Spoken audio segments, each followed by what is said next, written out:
La séance est ouverte. L'ordre du jour appelle les questions au gouvernement. Je rappelle la règle, 2 minutes maximum pour la question, 2 minutes maximum pour la réponse. Première question, Monsieur Jean-Louis Bourlanges. Merci, Monsieur le Président. Ma question s'adresse au Premier ministre, car depuis la déclaration de politique générale, le moins qu'on puisse dire est qu'il n'a pas été avare d'annonces importantes en matière fiscale. Donc, nous nous en réjouissons, mais nous sommes demandeurs de compléments d'information. Je me réjouis en particulier de voir qu'une initiative très importante a été prise sur un sujet essentiel qui est la flat tax sur les revenus du capital. Je crois qu'il est essentiel à l'attractivité de la capitale et à la relance de l'investissement et de la croissance, il est essentiel qu'on opère une dissociation claire entre les taux frappant les revenus du capital et les revenus du travail, car ce sont des revenus qui n'obéissent à aucune loi commune en matière de formation et de rythme de formation. Donc nous nous en réjouissons. Maintenant, nous sommes quand même préoccupés par deux choses. Enfin, je suis préoccupé par deux choses. D'une part, le périmètre. Est-ce que vous entendez inclure véritablement le périmètre, les revenus immobiliers? Car dans le cas contraire, ça poserait un problème très important dans le champ d'application de la flat tax. Et d'autre part, le taux. Le taux est de 30%, mais vous avez dit, Monsieur le Premier ministre, hier, à Paris Europlace, que le taux serait de l'ordre de 30%. Ce de l'ordre ne nous inquiète pas. Mais nous gagnerions à être apaisés si vous nous disiez clairement que le taux de la taxe ne sera pas supérieur à 30%. Je vous remercie. Merci, Monsieur Bourlanges. La parole est à Monsieur le ministre de l'Économie et des Finances. Monsieur le Président, Mesdames et Messieurs les députés, Monsieur le député Bourlanges, je vais essayer de répondre à votre préoccupation et vous apaiser. Le Premier ministre a annoncé hier que, conformément aux engagements de campagne pris par Emmanuel Macron, le président de la République, nous ramènerions le prélèvement forfaitaire unique à 30% pour que l'intégralité des revenus du capital soit imposée à 30%. Le Premier ministre, hier, à Europlace, a indiqué que serait ce taux de l'ordre de 30%. Voyez-y uniquement la prudence légendaire du Premier ministre, qui est un gage de sagesse et de bon gouvernement pour la France.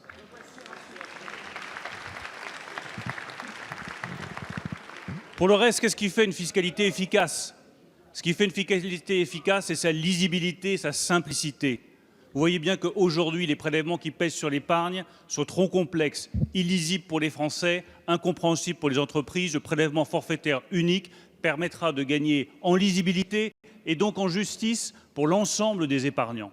Ça nous permettra également de gagner en efficacité.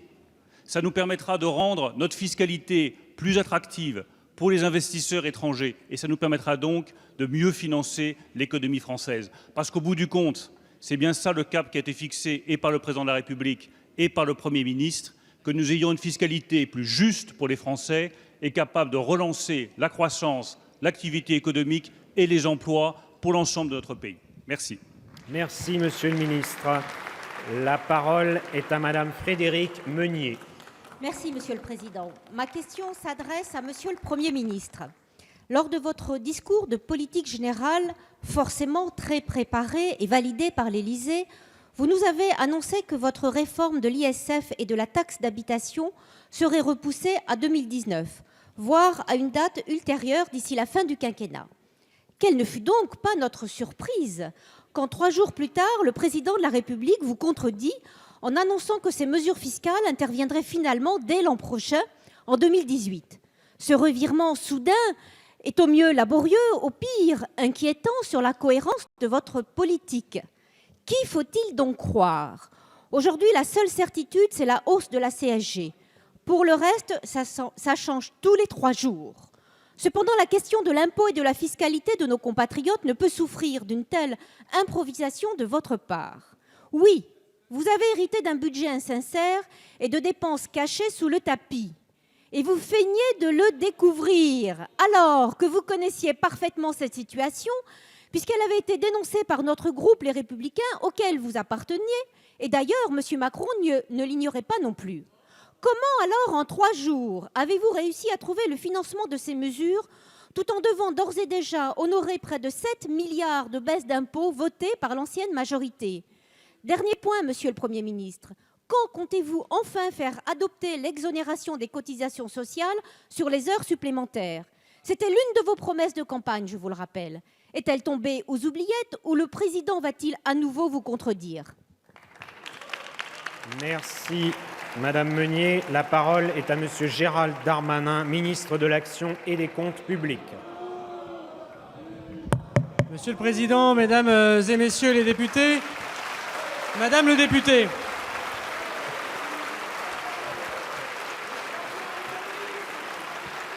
vous avez raison, c'est cette majorité qui va faire la défiscalisation des heures supplémentaires, celle que le candidat François Fillon a refusé de mettre dans son programme présidentiel.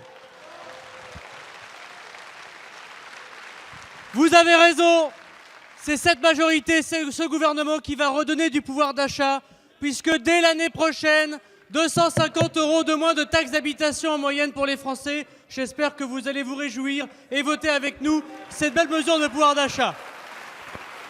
Vous avez raison, grâce à la suppression des cotisations sociales, c'est 250 € pour un smicard, pour un ouvrier, pour un salarié, de plus de pouvoir d'achat. J'espère que vous allez voter la loi de finances qui va redonner, si je compte bien, 500 € de plus par an de pouvoir d'achat. Alors il faut savoir, soit on est pour la baisse des impôts, et le Premier ministre ce matin encore a appelé 11 milliards de baisse d'impôts, et donc autant d'économies. Soit on est pour garder l'existant, le conservatisme. Dans ces conditions, effectivement, on s'oppose, mais quand je vois que 3/4 des groupes n'ont pas voté contre le gouvernement la loi de confiance, je suis sûr que vous voterez la loi de finances. Merci, Monsieur le ministre. La parole est à Madame Olga Givernet. Merci, Monsieur le Président. Ma question s'adresse à Monsieur le Premier ministre. Monsieur le Premier Madame ministre, Givernet a la parole. au cours des campagnes présidentielles et législatives, notre mouvement a été à la pointe des propositions en matière de lutte contre les inégalités d'accès au numérique. Il s'agit d'un enjeu majeur pour le développement économique de nos territoires, pour la connectivité de la ruralité et pour son attractivité. Le précédent gouvernement avait commencé à étudier la question des zones blanches en téléphonie mobile. N'oublions pas cependant celle conjointe des zones grises où un seul opérateur est présent. Ce problème d'accès à la téléphonie et au haut débit mobile subsiste. Il risque d'être un véritable frein à l'accompagnement du télétravail et du travail à distance que nous voulons porter dans la rénovation de notre modèle social. Dans les territoires les plus reculés, et dans l'Ain, mon département, il en compte plusieurs. Les zones blanches et les zones grises sont légion. Au cours de ma campagne électorale, nombre de mes concitoyens m'ont rappelé à quel point cela pouvait nuire à l'exercice de leur métier, en particulier dans l'artisanat, le commerce ou l'agriculture. La plateforme France Mobile est un outil de recensement du déficit de couverture mobile. Elle a été lancée à la fin de la législature précédente et il serait à mon avis intéressant d'en avoir une évaluation. Alors, Monsieur le Premier ministre, ma question est la suivante. Quelles mesures et quels investissements l'État compte-t-il prendre pour lutter contre cette fracture numérique du mobile rapidement? Je vous remercie. Merci, Madame Givernet. La parole est à Monsieur le secrétaire d'État auprès du ministre de la Cohésion des Territoires, Monsieur Julien Denormandie. Monsieur le Président, Mesdames et Messieurs les députés, Madame la députée Givernet, la question que vous posez, elle est essentielle. Elle est essentielle car la couverture numérique et la couverture mobile, aujourd'hui, est l'un des enjeux majeurs de la fracture territoriale que nous connaissons partout. En milieu urbain, c'est à peu près 2/3 de nos concitoyens qui ont accès au haut débit. Ça n'est pas suffisant. En milieu rural, ce qui est encore plus inquiétant et tragique, c'est que ce chiffre est divisé par 2. Alors, L'objectif, il est clair, il a été rappelé par le président de la République, il a été rappelé par le Premier ministre, c'est d'accélérer partout et pour tous le déploiement du numérique qui doit être finalisé avant 2022 et en parallèle le déploiement de la téléphonie mobile. Et pour faire ça, il y a des enjeux très simples. C'est d'abord un enjeu de transparence. Au-delà des zones blanches et des zones grises que vous avez indiquées, Madame la députée, il y a aussi toutes ces zones où les opérateurs nous indiquent qu'effectivement elles ont été couvertes et pourtant ce n'est pas du tout le ressenti de nos citoyens. Et donc nous sommes d'ores et déjà convenus avec les opérateurs et les services de l'État de faire une cartographie très précise dans les prochaines semaines de ce dispositif. Il y a un deuxième enjeu, Madame la députée. Ce deuxième enjeu, il est tout aussi important. Il est de raccourcir les délais. J'étais avec la députée Battistel il y a peu en Isère. Nous avons inauguré un pylône. Il a fallu 10 ans au maire pour pouvoir construire ce pylône. Ceci n'est pas normal. Et puis enfin, il y a un troisième enjeu, c'est de contractualiser au plus vite avec l'ensemble des opérateurs en lien avec les collectivités locales pour qu'une véritable feuille de route ambitieuse et contraignante soit mise en place. Et cette feuille de route, nous avons d'ores et déjà commencé les discussions avec le ministre de l'économie et des finances, avec le secrétaire d'État au numérique, pour que des objectifs innovants, des objectifs ambitieux, des objectifs contraignants, et vous pouvez être sûr, Madame la députée, que tous les outils dont l'État a à sa disposition, qu'ils soient législatifs, réglementaires ou fiscaux, nous les utiliserons pour atteindre les objectifs que j'ai rappelés tout à l'heure. Je vous remercie. Merci, Monsieur le Ministre. La parole est maintenant à Madame Marine Brenier. Merci, Monsieur le Président. Monsieur le Premier ministre, il y a un an, le jour de la fête nationale, Nice et avec elle la France étaient frappées par l'horreur de la barbarie. Alors que des familles étaient venues admirer les feux d'artifice sur la promenade des Anglais, un individu radicalisé a foncé sur la foule au volant d'un camion. Par sa folie meurtrière, 86 personnes ont perdu la vie, 400 autres ont été blessées et un nombre incalculable sont traumatisés à vie. Ils étaient des femmes, des hommes, des enfants. Ils voulaient admirer le ciel, ils l'ont rejoint. Parce que la douleur est encore vive, le 14 juillet à Nice ne sera pas un jour de fête, mais un jour de mémoire. Le président de la République sera présent, aux côtés de Christian Estrosi, pour soutenir les victimes et leurs familles. Vendredi, le cœur des Niçois battra aussi à Paris, puisque Nissa la Belle, l'hymne de la ville, sera interprété en clôture du défilé sur les Champs-Élysées. Il reste encore beaucoup à faire pour que les victimes et leurs familles puissent enfin se relever. Je pense à l'indemnisation de ceux qui ont souffert dans leur chair comme dans leur âme, marqués à jamais par le sceau du terrorisme. Je compte sur votre gouvernement, Monsieur le Premier ministre, pour accélérer l'indemnisation et définir le statut de victime psychotraumatique. Nous regrettons que la délégation interministérielle à laquelle les familles des victimes tenaient tant ait été supprimée. Dès l'ouverture de la session, j'ai demandé la création d'une commission d'enquête pour mettre en évidence les défaillances du dispositif de sécurité. Les familles ont le droit de savoir si les suspicions nées du manque de transparence du gouvernement Cazeneuve étaient fondées. Monsieur le Premier ministre, ma question est celle de tous les Niçois. Allons-nous mieux accompagner les victimes et leurs familles? Allons-nous permettre à la France de ne jamais revivre le drame de la promenade des Anglais? Je vous remercie. Merci, Madame Brenier. La parole est à Monsieur le Premier ministre. Monsieur le Président, Mesdames et Messieurs les députés, Madame la députée Marine Brenier. Il y a bientôt un an, exactement un an, le soir du 14 juillet, sur la promenade des Anglais, plus de 80 personnes, de toutes nationalités, de toutes origines, de tous âges, allaient trouver la mort. Ils étaient venus, vous avez eu raison de le dire, Madame le député, pour la fête, pour le spectacle, pour un jour de communion et de fête nationale, un jour qui, à l'évidence, n'a pas été choisi au hasard par celui qui a voulu perpétrer cet acte criminel et terroriste.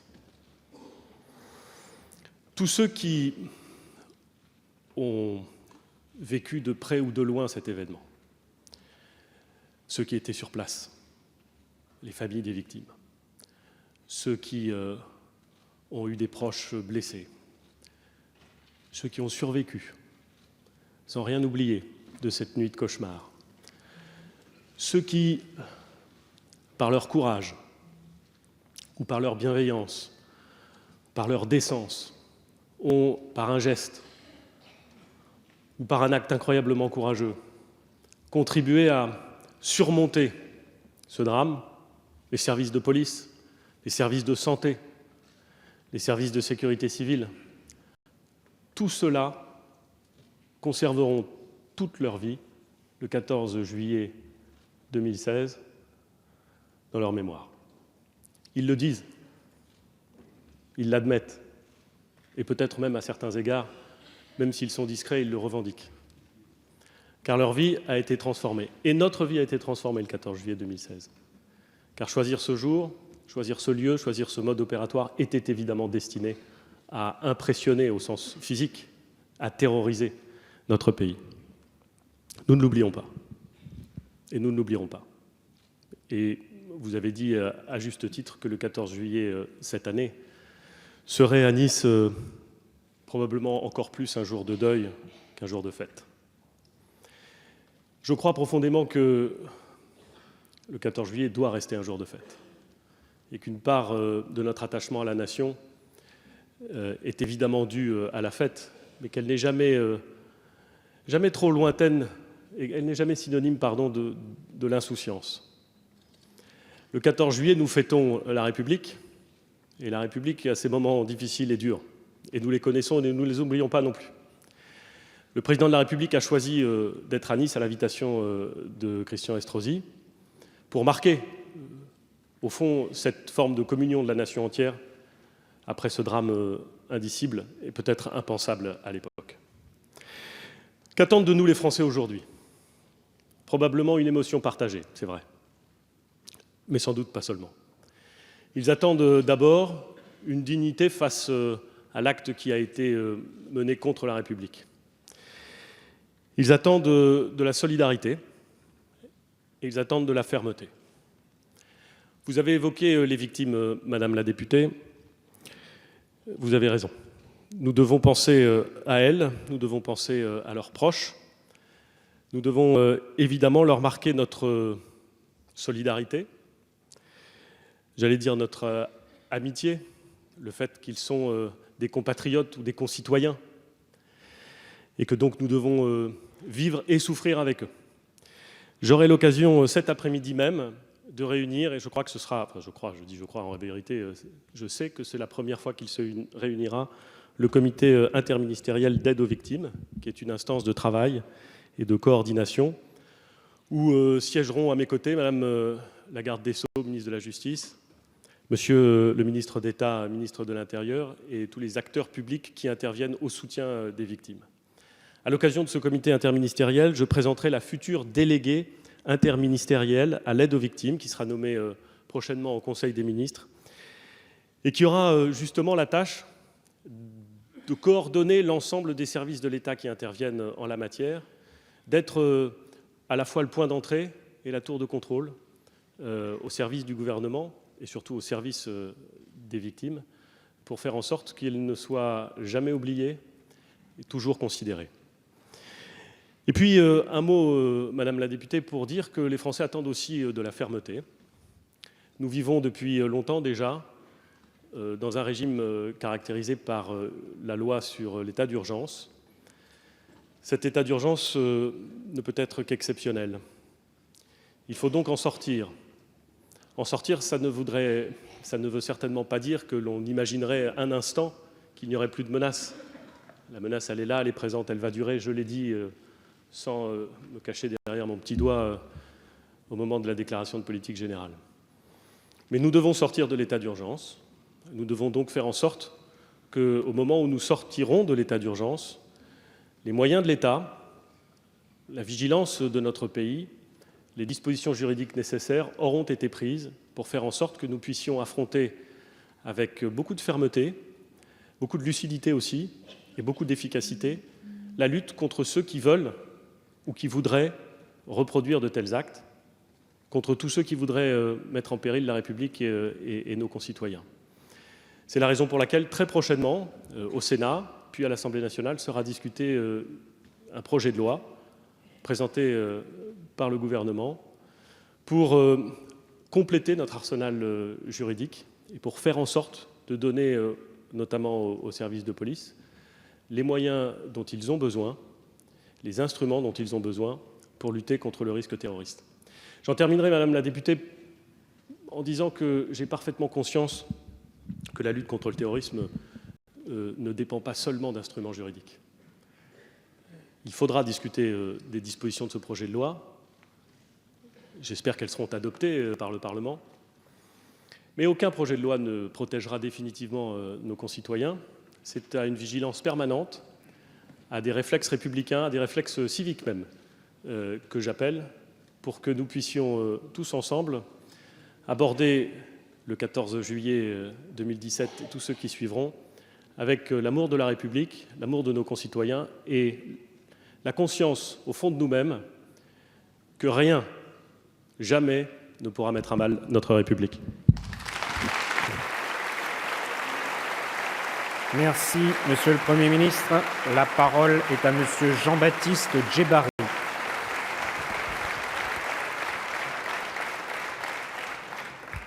Merci, Monsieur le Président. Ma question s'adresse à Monsieur le ministre d'État en charge de la transition écologique et solidaire. Monsieur le ministre, ma question porte sur le plan climat que vous avez annoncé la semaine dernière et qui, à bien des égards, affiche une ambition inédite. Ce plan prolonge la loi sur la transition énergétique ainsi que les accords de Paris sur le climat, pour lequel le président de la République vient d'ailleurs annoncer la tenue d'un sommet international qui visera à en garantir son financement. Saluons ici l'exemplarité et le volontarisme de la France en la matière. Monsieur le ministre, ce plan, effectivement, s'engage résolument dans la préservation de l'environnement avec la fin de l'exploitation des ressources fossiles à horizon 2040 et vise effectivement à la fermeture de plusieurs réacteurs nucléaires. Il vise également à donner corps à la transition énergétique en intégrant durablement le prix du carbone dans l'économie. À cet effet, la fin annoncée de la vente des véhicules diesel et essence permettra de susciter un cycle d'innovation qui, à terme, permettra de développer une filière de véhicules beaucoup plus propre. Monsieur le ministre, si votre plan a été accueilli favorablement par un certain nombre d'acteurs, il suscite toutefois des interrogations sur l'accompagnement de la filière industrielle. Laissez terminer Monsieur Djebbari. Sur l'accompagnement de la filière industrielle et donc notamment sur la production d'énergie et sur le secteur des transports. Ce plan pose également les questions de son financement et à mon sens, tous les leviers du plan d'investissement et la fiscalité écologique devront être utilisés. Je rappelle que la fiscalité écologique doit permettre non seulement le financement des dépenses envisagées, mais aussi d'influer sur le comportement des usagers, ici dans un sens environnementalement plus vertueux. À ces conditions, Monsieur le Ministre, nous réussirons ensemble le défi de la décarbonation de notre économie. Merci, Monsieur le député. La parole est à Monsieur Nicolas Hulot, ministre d'État, ministre de la Transition écologique et solidaire.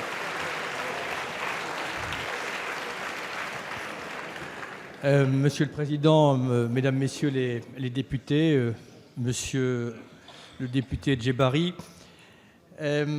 oui, la France a une responsabilité particulière sur le climat, mais nous en avons individuellement également. Cet accord de Paris, il n'est pas simplement pour protéger l'environnement. Je veux remettre les choses à leur juste dimension. Son succès ou son échec détermine ni plus ni moins les conditions d'existence de nos propres enfants. Et je vous le dis tout de suite, oui, il est ambitieux parce qu'il ne triche pas avec la réalité. Mais je ne le porterai pas, en tout cas, sa réalisation ne dépend pas simplement de moi, elle demandera la compréhension et la participation de chacun d'entre nous. Ce plan climat, c'est un cadre d'abord de mobilisation pour l'ensemble des ministres, mais également de tous les Françaises et les Français, les entreprises, et évidemment les collectivités territoriales. Très concrètement, quand vous me dites comment on peut en assurer la mise en œuvre, par trois principes. Le premier principe, c'est la prévisibilité. Viser haut et voir loin. La deuxième, c'est l'irréversibilité. L'irréversibilité pour que les signaux qui soient envoyés soient des signaux clairs avec des règles du jeu qui ne changent pas en permanence. La troisième, c'est la cohérence. Et cette cohérence, elle est essentielle à la mise en œuvre du plan climat. Et notamment, être cohérent, ça veut dire répondre à l'injonction de sortir des énergies fossiles. Et dans ce sens, très concrètement, à l'automne, on présentera une loi pour interdire dorénavant toute nouvelle exploration d'hydrofossiles et consécutivement d'exploration d'hydrofossiles. On vous en rendra compte régulièrement, mais la réussite du plan climat, c'est aussi son acceptabilité sociale. Donc que ce plan climat soit solidaire, juste et équitable. Merci, et puis sur un plan diplomatique, nous avons un grand rendez-vous le 12 décembre prochain. Merci. La parole est maintenant à Madame Christine Pires-Beaune. Merci, Monsieur le Président. Ma question s'adresse à Monsieur le Premier ministre. Vous avez annoncé l'économie de 4,5 milliards d'euros sur le budget 2017. Dans une interview aux Parisiens, votre ministre des Comptes publics présente les mesures choisies pour y parvenir. Il y a bien un coup de rabot, mais en croire M. Darmanin, ce serait un coup de rabot indolore. Les collectivités locales, la sécurité sociale ne seraient pas touchées. On ne touche pas non plus aux services publics, on n'augmente pas les impôts. C'est un beau roman, Monsieur le Premier ministre, c'est une belle histoire, mais nous n'y croyons pas. En pleine lutte contre Daesh, M. Darmanin annonce que le ministère de la Défense devra trouver 850 millions d'euros d'économies alors que nos troupes risquent leur vie sur les théâtres d'opération. Bon courage, Madame la ministre des Armées. En plein état d'urgence, le ministère de l'Intérieur devra économiser plus de 500 millions, celui de la Justice plus de 150. Comment peut-on annoncer de telles mesures après avoir dit qu'on ne touchait pas aux services publics ? Pour tous les ministères, vous annoncez des économies à faire, y compris dans l'éducation nationale. Mais sur la nature des économies, c'est le grand flou. Monsieur le Premier ministre, ce n'est pas en actionnant le levier du parc automobile de Matignon ou en gérant mieux les appels d'offres, et il faut mieux les gérer, que vous allez économiser 4 milliards d'euros. J'ai une proposition à vous faire, Monsieur le Premier ministre. Demandez donc le remboursement du CICE aux entreprises qui, comme Imperial Tobacco, ex-Seita, ont pris l'argent avant de délocaliser leur production en Europe. Monsieur le Premier ministre, vous l'avez compris, je suis inquiète devant le flou des propos de votre ministre. Le coup de rabot ne sera pas indolore. Je vais même vous dire qu'il y aura des victimes, les fonctionnaires, le service public, les collectivités locales, 260 millions de ponctions annoncées ce matin, les retraités, les territoires ruraux enclavés et au final l'ensemble des Français. Monsieur le Premier ministre, dites-nous la vérité sur les mesures budgétaires que vous allez prendre et surtout leurs conséquences sur la France et les Français. Merci Madame Pires-Beaune. La parole est à Monsieur Gérald Darmanin, ministre de l'Action et des Comptes publics. Monsieur le Président, Mesdames et Messieurs les députés, Madame la députée, s'il y a des difficultés, s'il y a des fragilités, s'il y a du personnel, s'il y a des personnes faibles qui sont touchées par des mesures d'économie, c'est bien celles qui ont été touchées par les sous-budgétisations malheureuses que nous avons pu constater. Madame la députée, il est une vérité, celle qu'il n'y avait pas 120 millions d'euros pourtant budgétisés pour le plan d'urgence de cet hiver. Que fallait-il faire? De ne pas mettre les 120 millions d'euros? 600 millions d'euros qu'il manquait pour les opérations extérieures de l'État. Et c'est justement parce que nous pensons aux militaires qui risquent leur vie tous les jours que la sincérité, c'est de mettre le nombre de millions d'euros devant leurs engagements.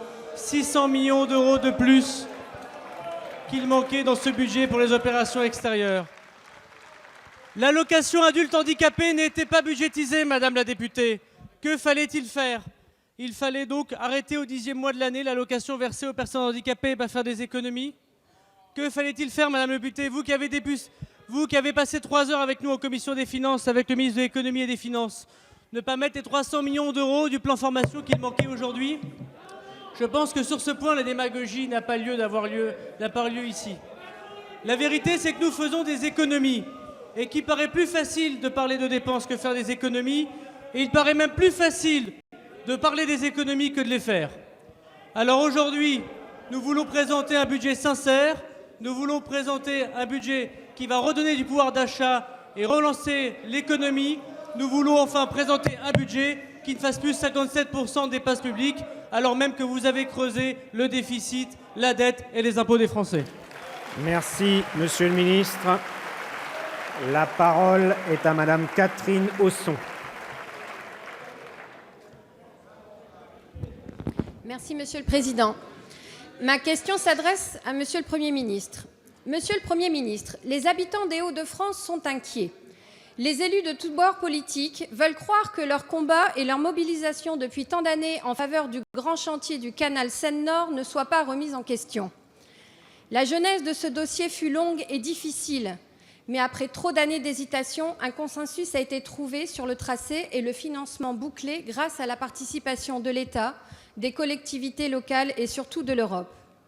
Ce canal, c'est la perspective d'emplois supplémentaires, 10 000 emplois directs et indirects à court terme et plusieurs dizaines de milliers d'autres dans les transports, la logistique et l'industrie. Dans une région durement touchée par le chômage, un chantier de cette taille est une formidable espérance. Mais c'est aussi une affirmation forte face aux défis écologiques et climatiques. Nul n'ignore la saturation de l'autoroute A1, notamment par le trafic des poids lourds. Chacun sait la pollution et les dégâts sur l'environnement et les conditions de vie que tout cela génère. Cette liaison fluviale ferait économiser près de 500 000 camions par an. Au moment même où le président de la République réaffirme avec force l'engagement de la France dans la lutte contre le réchauffement climatique et les dégâts environnementaux, et au moment où, en même temps, notre majorité s'est engagée dans un programme d'investissement massif pour dynamiser la croissance, recréer des emplois et moderniser la France, le chantier du canal Seine-Nord répond d'évidence à toutes nos attentes. Le canal Seine-Nord peut être une chance pour ma belle, mais meurtrie, région des Hauts-de-France. Les entreprises du BTP ont déjà mis en place des plans de formation spécifiques. L'Europe a promis près de 5 milliards de financements que nous risquons de perdre si nous ne nous engageons pas rapidement. Monsieur le Premier ministre, le canal Seine-Nord a besoin d'un signal, de l'expression, d'une volonté renouvelée et d'une clarification. C'est le sens de ma question. Merci, Madame Hausson. La parole est à Monsieur le Premier ministre.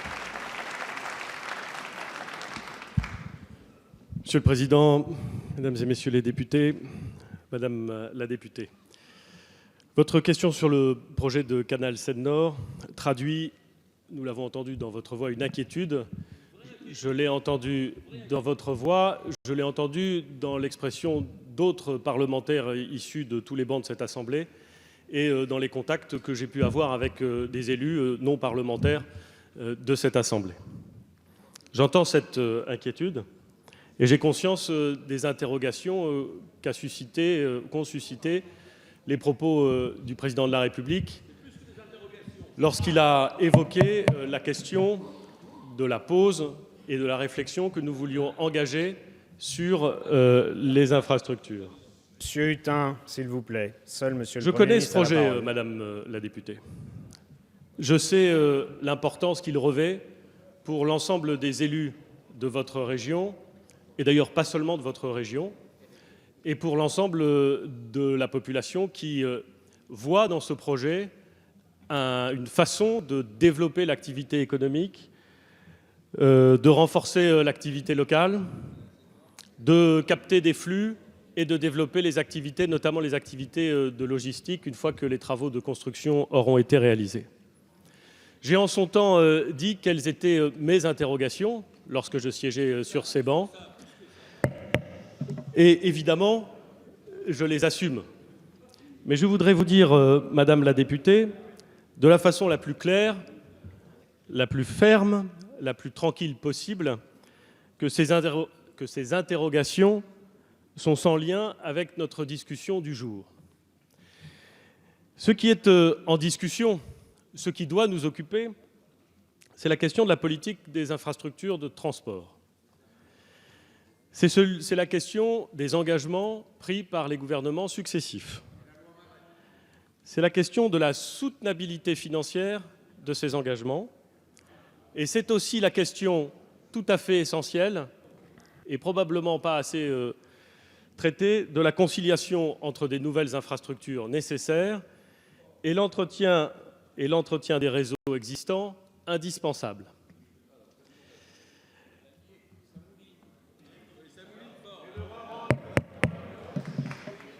C'est la raison pour laquelle,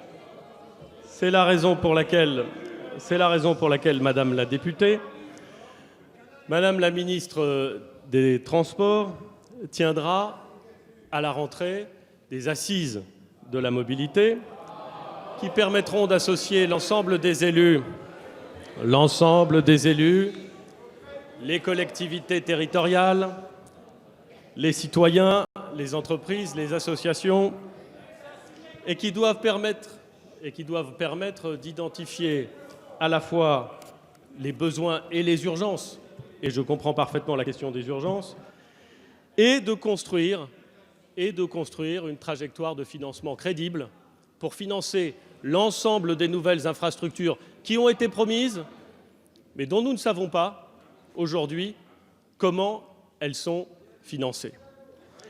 Je voudrais dire, Madame la députée, que nous allons sur ce sujet travailler et discuter avec ceux qui veulent faire avancer ce projet. J'aurai l'occasion, dans le courant de la semaine prochaine, d'échanger sur ce sujet avec le président du Conseil régional des Hauts-de-France, Xavier Bertrand. J'aurai l'occasion aussi de rencontrer les parlementaires qui m'en ont fait d'ores et déjà la demande. Je pense par exemple à M. Demilly. Et nous allons voir dans quelle mesure nous pouvons non pas rester dans ces incantations sur les nouvelles infrastructures dont nous voulons tous, mais tracer un chemin sérieux, crédible et efficace de financement de ces infrastructures. C'est beaucoup plus difficile, mais c'est beaucoup plus nécessaire.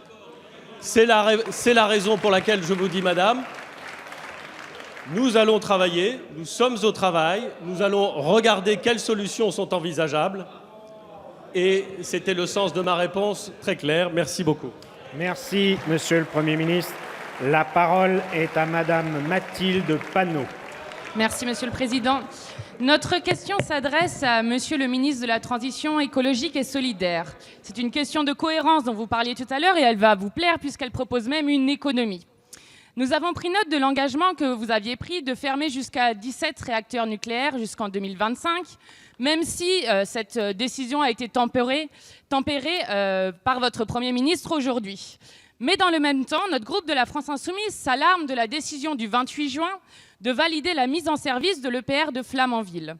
Faut-il vous rappeler les conclusions de l'autorité de sûreté nucléaire qui, en 2015, alertait sur un défaut de fabrication de la cuve du réacteur de Flamanville? Les failles de sécurité, liées au taux de carbone anormalement élevé dans la cuve, sont très préoccupantes. Les précédentes catastrophes nucléaires doivent nous interpeller. Nous devons mesurer à cette aune notre responsabilité politique. Aujourd'hui, Monsieur le ministre, c'est la vôtre. Depuis 2005, l'ASN avait averti EDF des défauts de fabrication des équipements produits par Chrosophage, filiale d'Areva. Non conformes, avec des soupçons de falsification de documents de la part de Chrosophage, ils sont utilisés dans de nombreux réacteurs du pays. La décision étonnante de l'ASN prise le 28 juin est assortie d'une recommandation qui en souligne le caractère dangereux. Il faudrait changer le couvercle de la cuve d'ici 2024. Pendant 6 ans et en pleine conscience, c'est au pays que vous ferez prendre un risque démesuré. À l'heure où, comme d'habitude, votre gouvernement nous prie de bien vouloir nous serrer la ceinture, nous savons que le montant initialement prévu de 3,4 milliards d'euros a été triplé. Rien ne nous dit qu'il ne va pas encore augmenter. Ce chantier qui finira en 2018, là où la date prévue initialement était 2011, est un gouffre financier. Gouffre qui n'est pas sans rappeler l'échec vers lequel court EDF après l'obstination de M. Macron lorsqu'il était ministre de l'écologie à interroger le projet calamiteux d'Hinkley Point qui menace désormais cette entreprise stratégique pour notre pays. Notre question est donc la suivante. Et Merci, Madame Panot. La parole est à Monsieur Nicolas Hulot, ministre d'État, ministre de la Transition écologique et solidaire.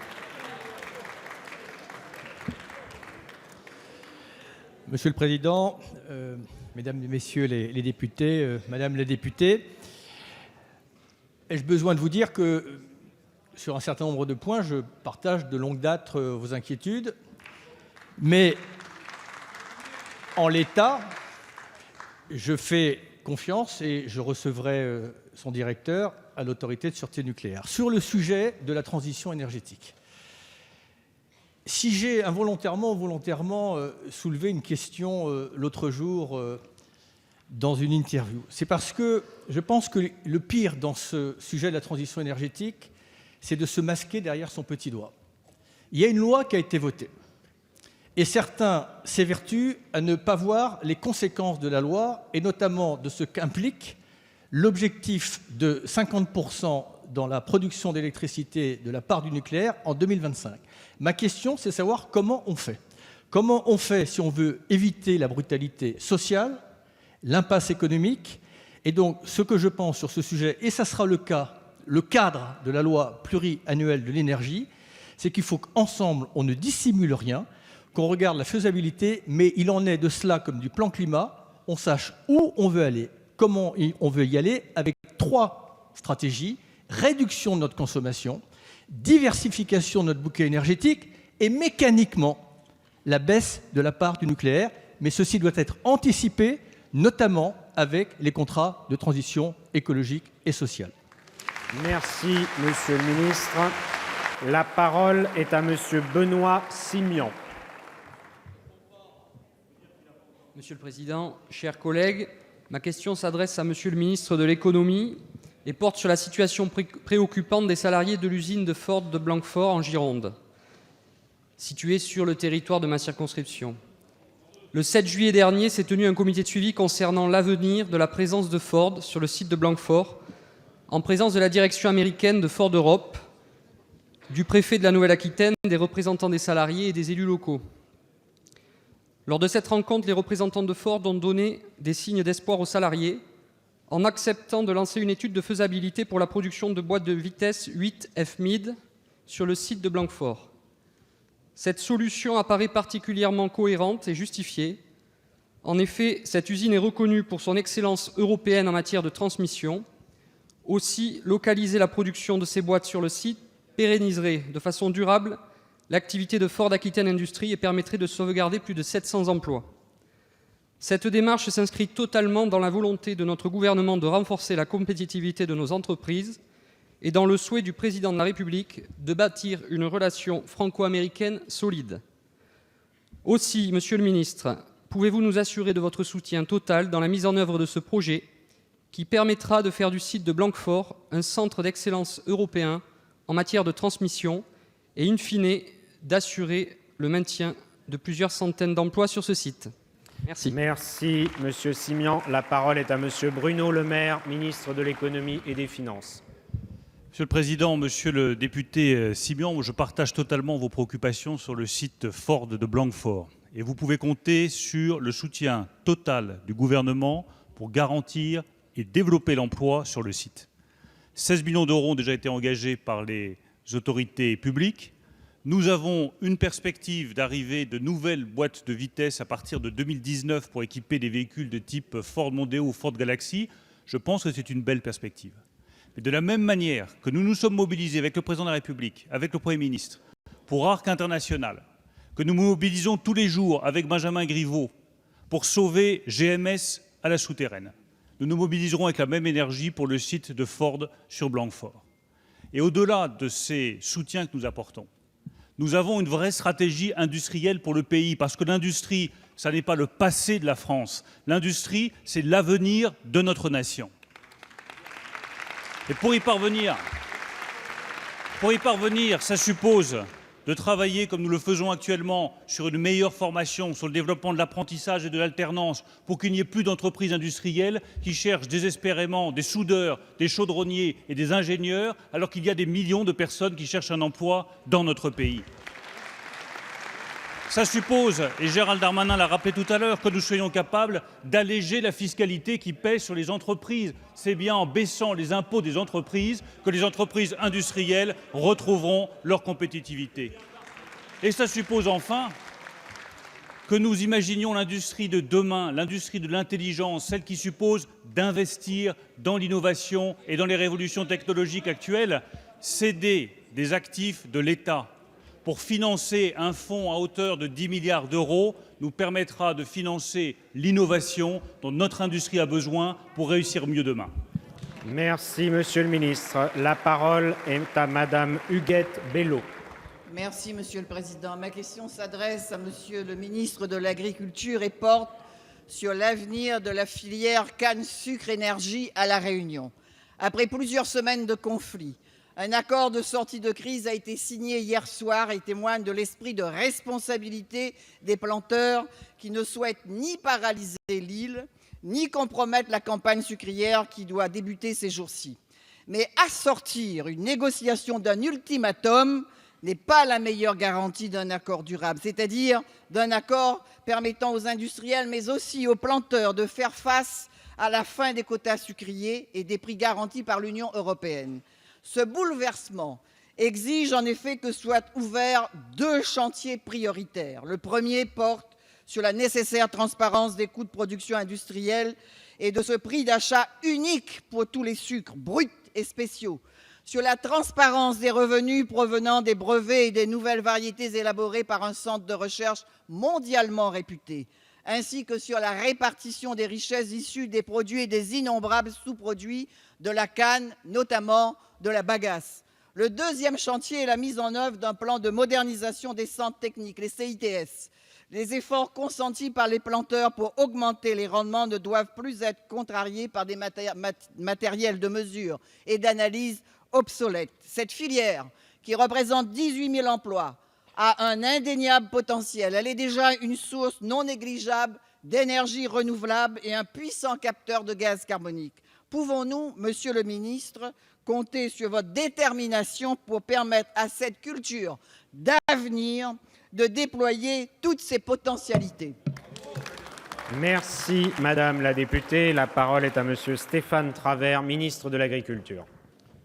Madame la députée, Monsieur le Président, Mesdames, Messieurs les députés, Madame la députée Huguette Bello, je voudrais d'abord rendre hommage à la mobilisation qui a été la vôtre et à toutes celles des parlementaires de l'île de la Réunion sur ce conflit lié à la canne à sucre. La filière de la canne à sucre, vous l'avez rappelé, est le premier secteur agro-industriel de l'économie réunionnaise et constitue l'un des importants pourvoyeurs d'emplois de l'île. C'est pourquoi, avec ma collègue Annick Girardin, j'ai suivi avec une grande attention l'ensemble des négociations professionnelles de la filière canne de votre région. Et vous le savez, l'Union européenne, l'État et les collectivités locales se mobilisent bien évidemment pour le soutien total à cette filière. Dans le cadre du programme POSEI France, qui est financé par l'Union européenne, la filière canne à sucre outre-mer bénéficie d'un soutien annuel de près de 70 millions d'euros et ce règlement européen autorise la France à verser des aides nationales à la filière à hauteur de 90 millions d'euros. De plus, je voudrais rajouter qu'une aide complémentaire de l'État au bénéfice de la filière sera mise en place à compter de la disparition du régime des quotas sucriers au 1er octobre 2017. Et c'est donc dans ce contexte difficile de négociation que les planteurs et les industriels ont démarré leur discussion dès le mois d'avril autour de la question des conditions d'achat de la canne à sucre par les industriels sucriers. Comme je vous l'ai dit, ces négociations ont été difficiles, mais je salue l'avancée concrète qui a été portée et qui structure en profondeur l'économie réunionnaise. Et vous m'interrogez aussi sur la transparence des coûts de production et des prix d'achat. Sachez que cette réflexion sera au cœur de nos discussions lors des prochains États généraux de l'alimentation que nous allons lancer courant juillet avec le président de la République. Et je ne manquerai pas d'associer l'ensemble des élus de la Réunion à cette grande réflexion nationale. Je vous remercie de votre attention. Merci, Monsieur le ministre. La parole est à Monsieur Belkir Belhaddad. Oui, merci Monsieur le Président. Ma question s'adresse à Monsieur le ministre d'État, ministre de l'Intérieur. Je la pose au nom de mes collègues de Moselle et de Meurthe-et-Moselle, membres du groupe La République En Marche. Monsieur le ministre d'État, en novembre 2016, 4000 migrants ont été évacués des abords de la place Stalingrad à Paris. 7 mois plus tard, le 7 juillet dernier, ce sont 2771 migrants installés le long du boulevard Ney, porte de la Chapelle, qui ont été évacués en bus vers une vingtaine de structures. Ces relocalisations étaient nécessaires pour des questions d'hygiène et de vie, tant pour les personnes concernées que pour les riverains. À Metz, le camp de Blida accueille aujourd'hui plus de 600 migrants. Je m'y suis rendu il y a quelques jours afin de constater sur place leurs conditions d'accueil et de vie qui sont particulièrement difficiles. La majorité des personnes du camp sont des ressortissants des Balkans qui n'ont pas vocation à obtenir l'asile en France car les pays dont ils sont issus sont répertoriés comme sûrs. Ils sont donc censés être soumis pour le traitement de leur demande d'asile à une procédure accélérée devant normalement se limiter à 15 jours. Malheureusement, ces procédures n'aboutissent que trop peu. Monsieur le ministre d'État, vous avez présenté ce matin un plan d'action pour garantir le droit d'asile et mieux maîtriser les flux migratoires. Aussi, je vous demande devant la représentation nationale, quels moyens allez-vous mettre en œuvre pour honorer la tradition française d'accueil des réfugiés, c'est-à-dire celle d'accueillir dignement les personnes relevant du droit d'asile, tout en raccompagnant à la frontière les personnes n'en relevant pas.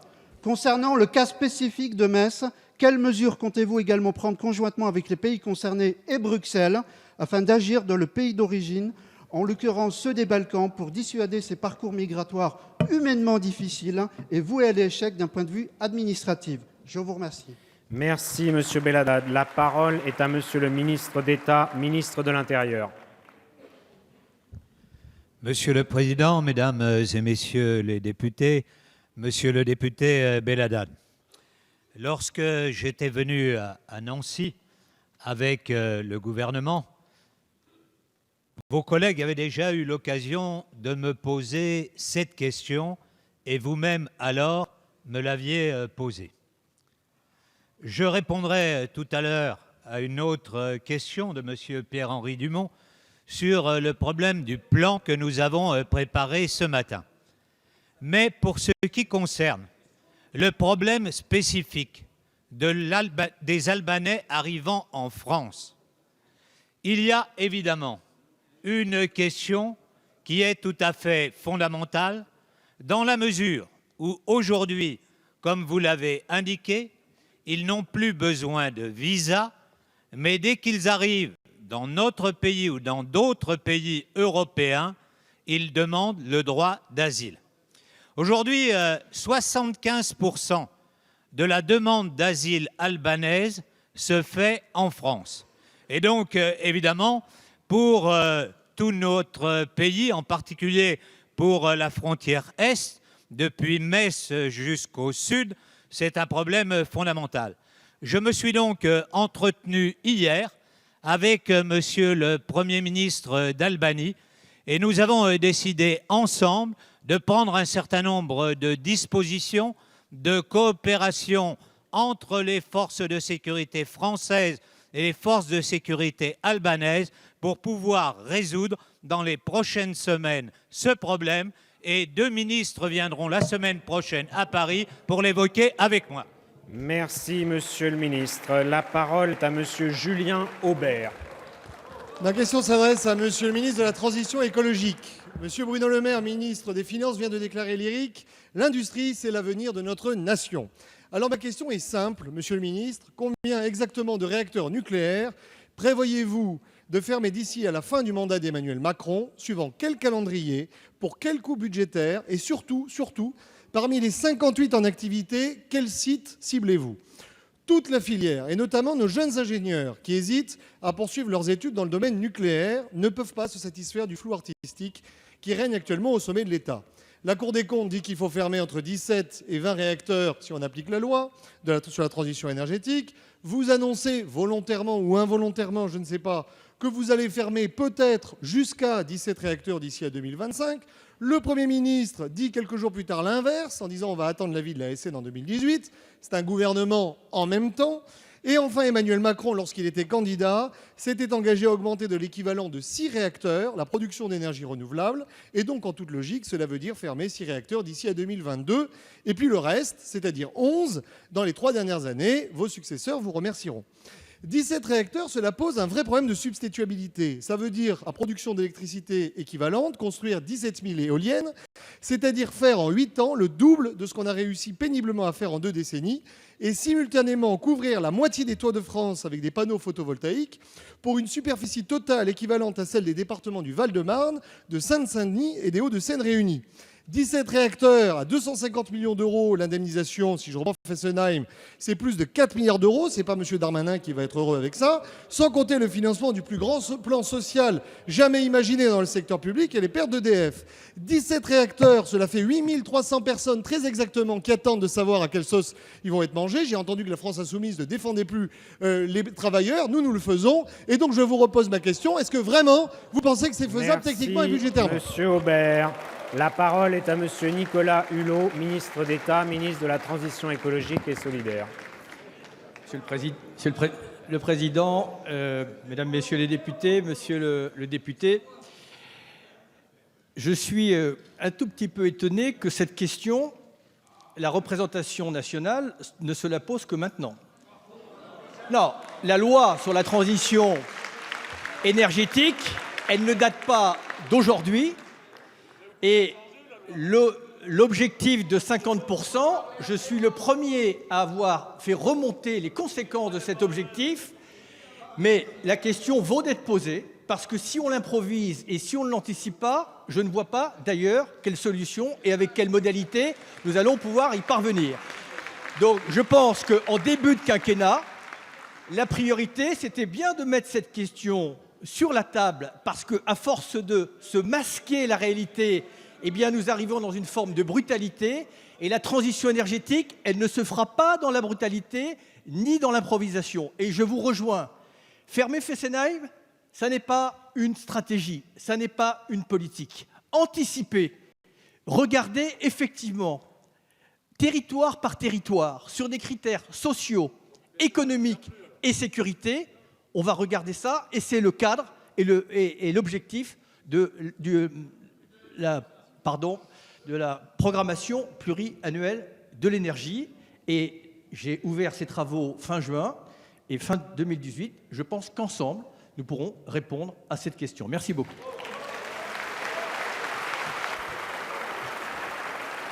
Merci, Monsieur le Ministre. La parole est à Madame Aurore Berger.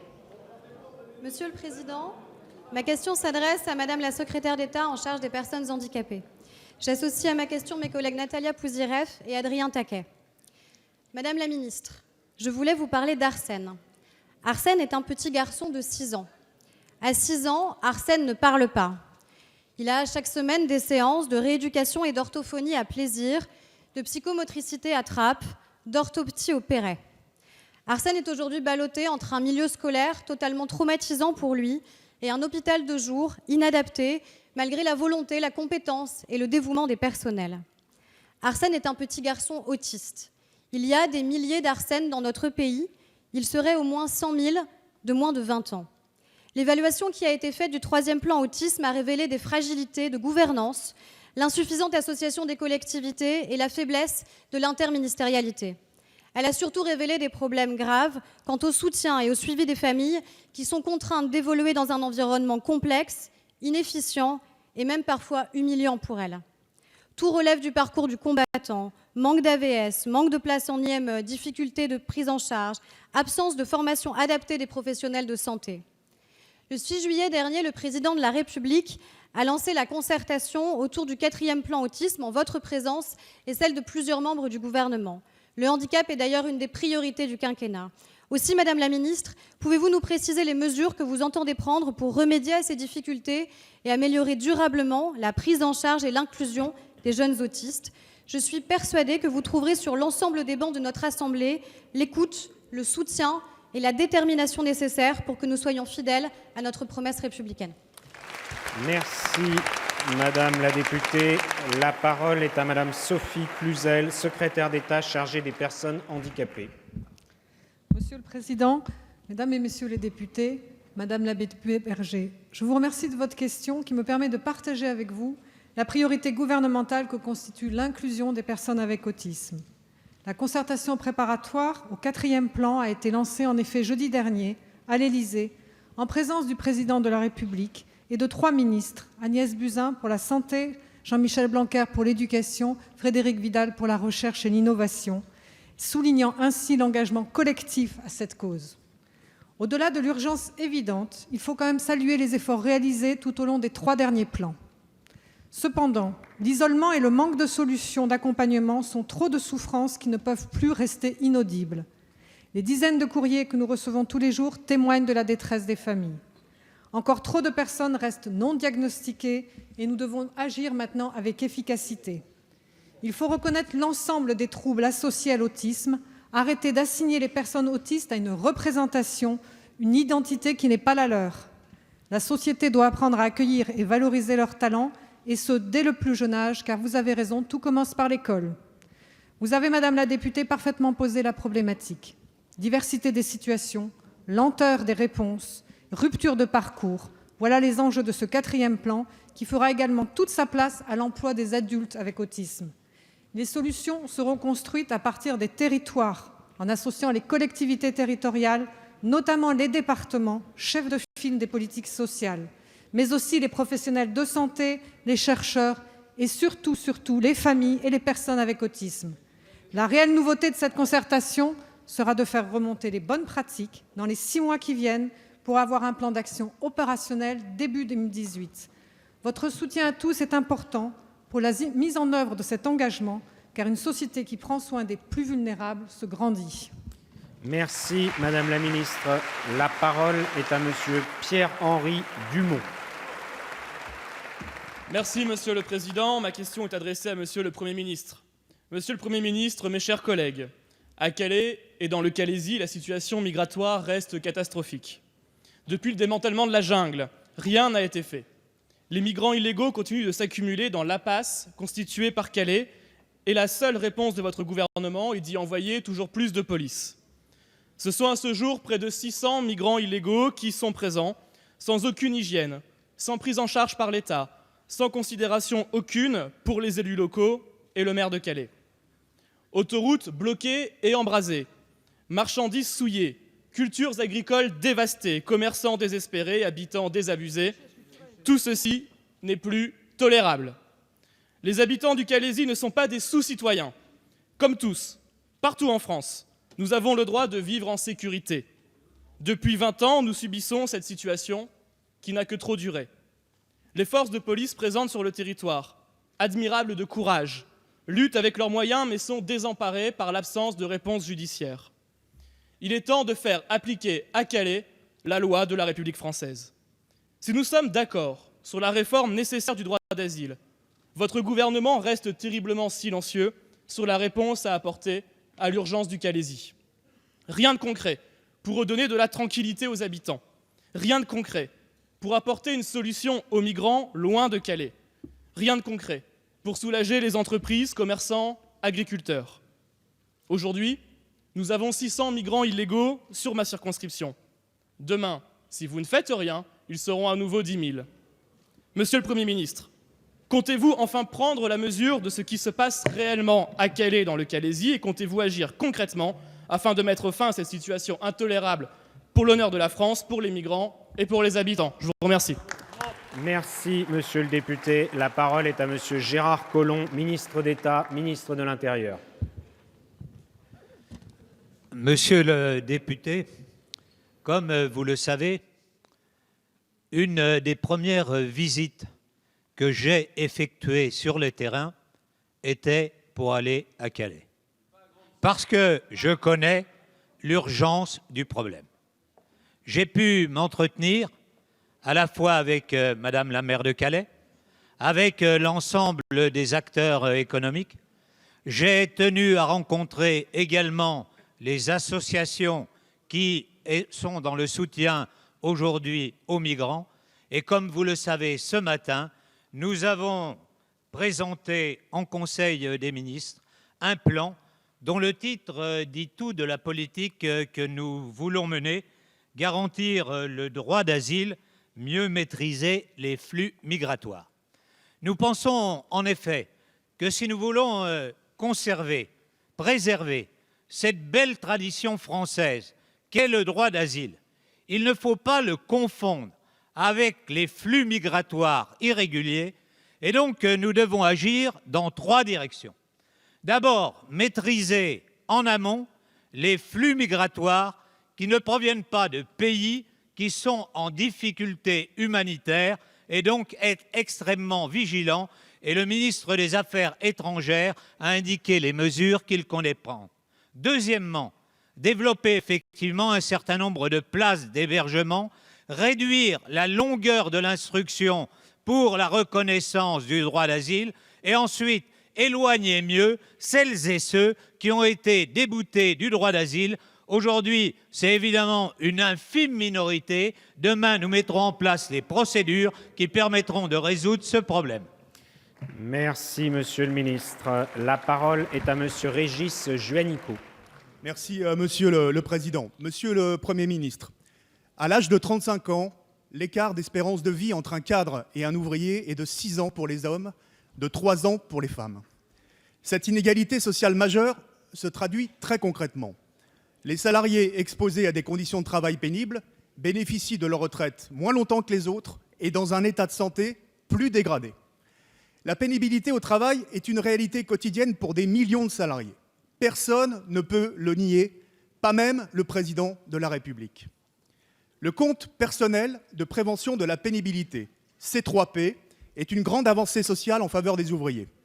Fruit d'un long travail parlementaire avec les organisations syndicales, voté par la précédente majorité, mise en œuvre progressivement depuis 2015, adapté et simplifié pour les petites entreprises, le C3P concilie prévention et réparation. À ce jour, 800 000 salariés ont ouvert un compte. Monsieur le Premier ministre, vous venez d'annoncer une remise en cause du C3P. Premier recul, vous changez la nature du dispositif. 4 critères sur 10 sont sortis du compte pénibilité. La manutention des charges lourdes, les postures pénibles, les vibrations mécaniques et l'exposition aux risques chimiques, à l'origine de nombreux cancers d'origine professionnelle. C'est un retour en arrière à la loi Woerth-Fillon de 2010, une vision médicalisée, a posteriori et restrictive de la pénibilité, contraire à une politique de prévention et qui va limiter le nombre de bénéficiaires. Second recul, les entreprises n'assumeront plus par des cotisations spécifiques le financement du compte pénibilité confié à la branche accident du travail, maladie professionnelle de l'assurance maladie. Toute incitation financière à diminuer la pénibilité au travail au plus près du terrain disparaît. Monsieur le Premier ministre, vous avez donné satisfaction sur toute la ligne aux organisations patronales les plus hostiles au compte pénibilité et qui n'ont cessé de faire obstruction à sa mise en place. Merci, Votre Monsieur ministre du Travail Juanico. parle La parole est d'usine à à Madame Muriel Pénicaud, ministre du Travail. Monsieur le Président, Mesdames et Messieurs les députés, Monsieur le député Juanico, vous avez raison sur un point, mais je pense qu'il y a une erreur sur le deuxième. Sur le premier, oui, partir 2 ans à la retraite à temps plein plus tôt, parce qu'on a eu des conditions de physique pénibles dans sa vie professionnelle, oui, c'est une justice sociale. Et cela a été voté dans le passé. Le Premier ministre l'a confirmé. Nous ne changeons rien à cette justice sociale et nous ne changeons rien aux 10 facteurs. En revanche, les modalités d'application qui étaient prévues étaient, très honnêtement, excusez-moi du terme, ubuesques, voire kafkaïennes pour les petites et moyennes entreprises. Imaginez qu'on demandait à partir d'une déclaration dont la date limite était le 30 septembre de cette année, un agriculteur ou un artisan de chronométrer chaque jour le nombre d'heures que son salarié devait faire pour porter des charges pénibles. C'était inapplicable, ça angoissait beaucoup les PME. Merci de m'écouter. Ce que nous souhaitons faire, et je soumettrai cette proposition au comité d'orientation des conditions de travail la semaine prochaine pour une mise en œuvre sous forme d'ordonnance dans le cadre du projet de loi d'habilitation de renforcement du dialogue social en cours de discussion à l'Assemblée. Ce que nous voulons faire, c'est d'une part maintenir les dispositifs, mais pour les 4 derniers facteurs qui sont absolument inapplicables et qui sont de la complexité sans justice sociale supplémentaire dans les petites entreprises, l'externaliser par des examens médicaux objectifs. Il y aura un élément de justice sociale supplémentaire, c'est que dans la réforme, dans la loi précédente, il fallait compter, c'était un système de comptage de points, donc les salariés aujourd'hui exposés auraient dû attendre 17 ans pour certains pour pouvoir partir. Grâce à cette réforme, dès l'année prochaine, 10 000 salariés pourront partir en retraite à taux plein. Je crois que c'est justice sociale et pas complexité. Merci, Madame la Ministre. La séance des questions au gouvernement est terminée.